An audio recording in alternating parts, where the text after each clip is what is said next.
Well, hi guys, it's Dawn again from Flavors with a Twist. And how are my flavor twisters doing today? I hope that you're doing well. What we're going to do today, guys, we are going to make a pan of rigatoni. And it doesn't take a lot of ingredients, and it doesn't take long to make. Now, in front of you, I have 2 pounds of ground beef. Back here, I have the small rigatoni. I don't like to get the real big ones because they absorb your sauce too fast. So I got the small ones. I got a can of tomato puree and a can of crushed tomatoes. In this bowl here, I have a medium red onion chopped. I have 1 green bell pepper chopped. And over here, I have some black pepper and 2 teaspoons of kosher salt. I have a tablespoon of Italian seasoning, 3 tablespoons of sugar, and I have 6 cloves of crushed garlic in this dish. I have 2 packs of thick and zesty spaghetti sauce, McCormick. Guys, this is really going to make this dish delicious. And also I have some mozzarella cheese and some sharp cheddar cheese. So this is all the ingredients we need. We're going to go over to the stove and get this ground meat browned off and make our sauce. And also I'm going to boil the rigatoni noodles, and then we're going to get our stuff panned up. And like I told you guys, it doesn't take long to do this. Okay guys, I'm over at the stove. Now what we want to do is put our ground beef in here. Kind of break it up, put it in. And we're going to brown this off.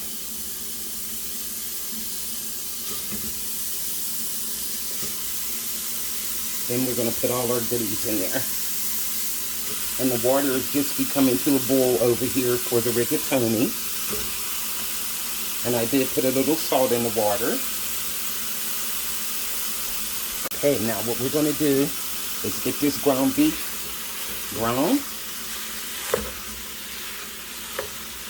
And then we'll boil our rigatoni noodles.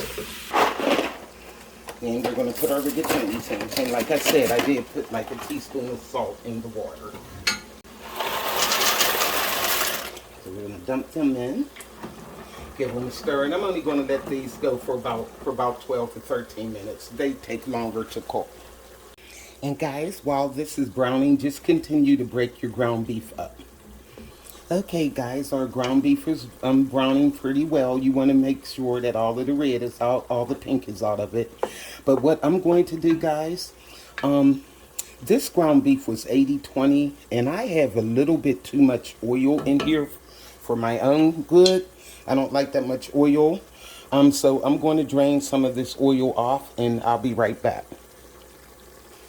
Okay guys, I did drain some of the oil off. I want to leave a little bit, but that was a little bit too much. So, now what we're going to do, we're going to add our green bell pepper. I'm going to put that in. We're going to add our red onion. Okay. Now we want to stir this, give this a stir. I like to add my peppers and onion right to the ground beef, so it'll start seasoning the ground beef a bit. And it's really good, guys. And I'm still breaking up pieces of meat. Okay. Now I'm going to let this go for a while. And while that's going, I am going to add some salt and pepper. I got the 2 teaspoons of kosher salt. And I'm going to ground in some black pepper. I'm just eyeballing the black pepper. So now what I'm going to do is add that garlic. And like I said, that was about 6 cloves of garlic. And I put it through my garlic press. Here we go. Now, I'm going to get that Italian seasoning. And it was a tablespoon of that. I'm just going to add that in. Make it real yummy.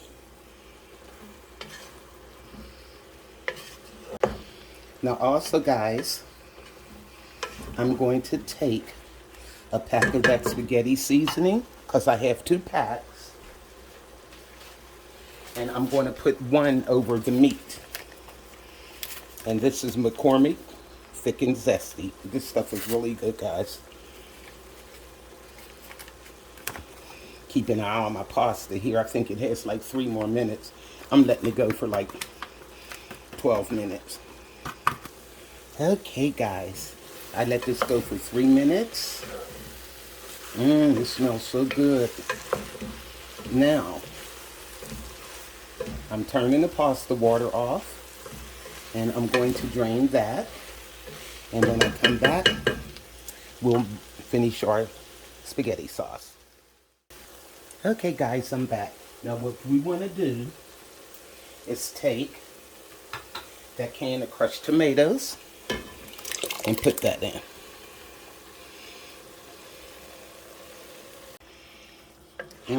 This is going to be so good.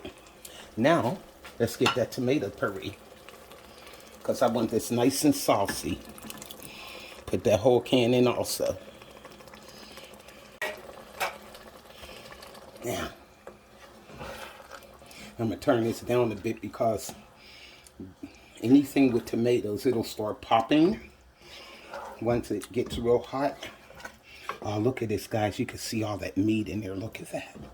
Yum. Okay, now what we're going to do is take that other pack of spaghetti sauce, seasoning, the extra thick and zesty, and we're going to put that in. Now, this will season the sauce up really nice. The first pack, I use it basically to season the meat. But it's all in the same pot, so the seasoning will blend. Okay, look at that, guys. And you know what I forgot to put on my table? Parmesan cheese. I always add some Parmesan cheese to my sauce. Hold on. Okay, guys, now I have a half a cup of Parmesan cheese here. I just like to season my sauce with it also. It's so good. Now I only got one more thing to add to this, and that's the sugar. Then we'll give it a taste. And I have 3 tablespoons of sugar here. Because anytime you use canned tomatoes, you have to put some sugar in it to cut that candy taste.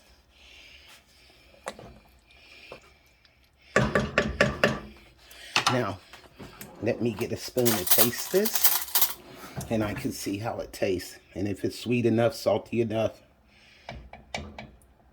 Okay, wait a minute.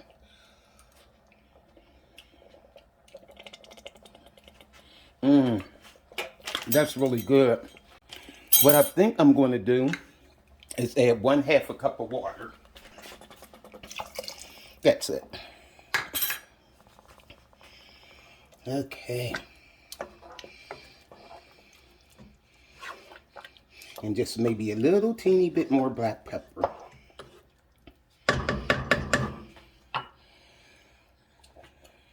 And then what I'm going to do, I'm going to put the lid on this and let this simmer for like 20 minutes. Then we are going to pan our rigatoni. There we go. I think that should do it. So I'm going to put the lid on this and let this simmer for 20 minutes, and then we'll pan our rigatoni, because the noodles are draining. And what I'm going to do is just put a little bit of olive oil over them so they won't stick. See you then. Okay, guys, I'm back. Now, what we want to do, and I'm going to do this real quick, we want to take some of the spaghetti sauce and put it in the bottom of our dish here. Okay. Now, that rigatoni I'm going to use half of it on here.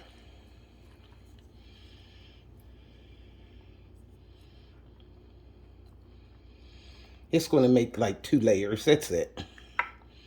But I like to layer mine. That way the rigatoni will get all of the meat and everything in it.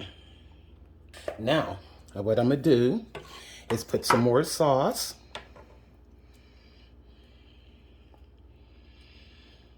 I learned over the years with rigatoni, guys, I love it. But if you don't watch how you do it, it will be dry. You want to have enough sauce.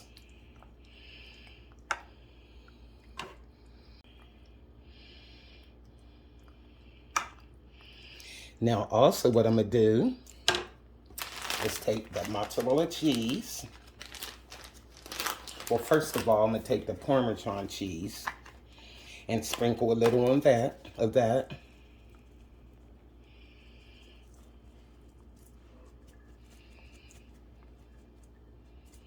Then I'm going to take the mozzarella cheese and put that on, the shredded mozzarella. And then after that, we're going to put the shredded cheddar. Yum, this is going to be really good, guys. Here we go. Now let's go in with the cheddar. Yummy. I got globs of cheese over here. But it'll melt. And this is all to it, guys. So what I'm going to do the other layer. And then we're going to put this in the oven. Here we go. Okay, I got the other layer of rigatoni on. Now I'm going to do the sauce. Okay, guys, now I'm finishing off with the cheese. Okay. And also, I did put my casserole dish on a sheet pan. As you can see, that way, in case it'll stop any spillovers, because this here dish is packed. And I did use all of that sauce. So, here we go. So guys, I'm going to finish putting the cheddar on. And then I'm going to cover this. I have my oven preheated at 350 degrees. And I'm going to cover this with foil. And I'm going to let this go for 30 minutes. And then I'm going to take the foil off and let it finish for maybe another 10 to 15 minutes. Well, hi guys, I'm back. Now, I left our rigatoni in the oven for 30 minutes, covered with foil. Then I uncovered it and left it in there for 10 more minutes. And look at our rigatoni, guys. Isn't that beautiful? So what I'm going to do now is dip it up, and we're going to see how it tastes. Okay, guys, let's dip some of this up and see how it tastes. Ooh, it's hot. Oh, look at that, guys. Yum, look at that. Oh, wow. Let's see how this tastes. And the rigatoni's nice and tender. And look at all of that meat sauce. And that's what you want, guys. Let's see how it tastes. Oh my goodness. This is delicious. And that cheese. The taste of mozzarella, the cheddar. Oh, and it's not dry, guys. And look at the meat. This is so good, guys. So, this is Flavors with a Twist, rigatoni and meat sauce. Make this one for your family, guys. This is Donna from Flavors with a Twist. Bye.